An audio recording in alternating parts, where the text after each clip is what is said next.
Heather, thank you. Russia threatening the use of nuclear weapons in Ukraine. Fox High political analyst Ric Epps is joining us with what this could mean. Rick, good morning. Good to see you. Good morning, both of you. Nuclear attacks. Will Putin really follow through with this? Or are these just threats?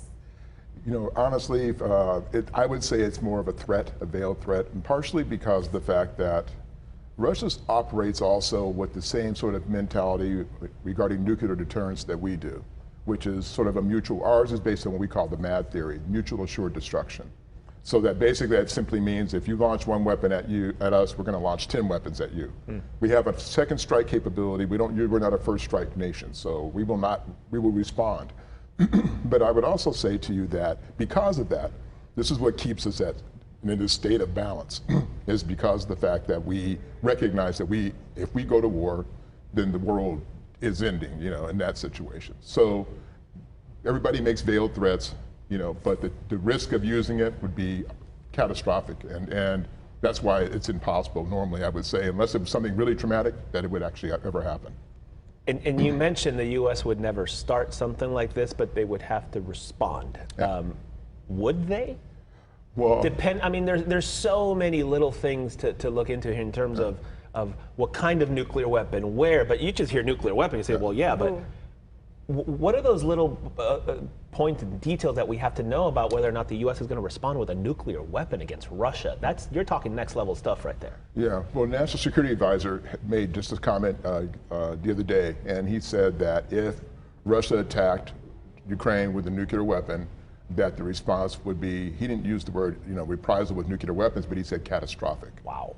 And what does that entail? I mean, kind of read through the political, whatever he's trying. What does that mean?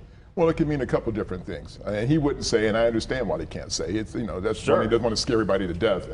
But certainly, you know, there's backdoor diplomacy, there's back channel, there's a lot of things just a step below nuclear weapons and confrontation. But there's also, I mean, we have some things in the arsenal with tactical nukes, which are small scale nukes that can do a tremendous amount of damage, but in a smaller scale. And so there's a lot of little things along those ways. They'd also, he mentioned they also have basically the hotline back to Russia. Yep. So if anything were to get out of hand or start to escalate, they can get on the phone with each other and go, you know, yo, what's up, man? What are you doing, right? So there are steps in place. Now the question, of course, is Putin's cult of personality. Well, you know, where is his mindset? And sometimes that's really the telltale sign of a desperate leader in some ways, and that's what I'm concerned about. You talk about, excuse me, that desperation. We know that he recently called up 300,000 reservists, and we saw the video of many people trying to flee the country right now because they don't want to fight this war. There are many people who don't want to be a part of this. Is he losing his popularity, Rick? Yeah, I think he is. He's only popular really amongst those old school, you know, pre-1990 folks who grew up under a different regime, who had already bought into the reality. But I would say that the Russian people don't have any flavor for this. You know, but this is what happens when you have strong-armed leaders. People are afraid of him once he's ingrained in power. It's hard to shake these guys loose. But I will tell you that the danger he runs into, he's desperate, I would argue. If he upsets the oligarchs, who really are standing to lose billions and billions of dollars, this is where it starts to get interesting about what the steps they will take to make sure that the money doesn't stop flowing.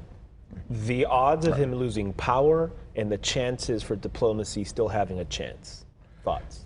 Yeah, I'm an optimistic person, so I would say that diplomacy is always the end of war. At the end of war, whoever wins or loses, it's a diplomatic discussion. I would argue this could be a diplomatic scenario. However, Zelensky said the other day, and I think this is the key point. He said that, you know, for us, the Ukrainian people, this is a war for life, and that means that they're not going to shake it. They're not going away. They're going to fight to basically the end. But that's a great deterrent because it says to Russia, like in Afghanistan, you think you can outlast us, you will not outlast us. And that's a powerful place to be. So he's going to, and those reserve, and losing the will of his people inside, that's key to his potential failure. Unbelievable. Ric Epps, we thank you again for the expertise, as always. Thank you. Good to see you guys. Thank you.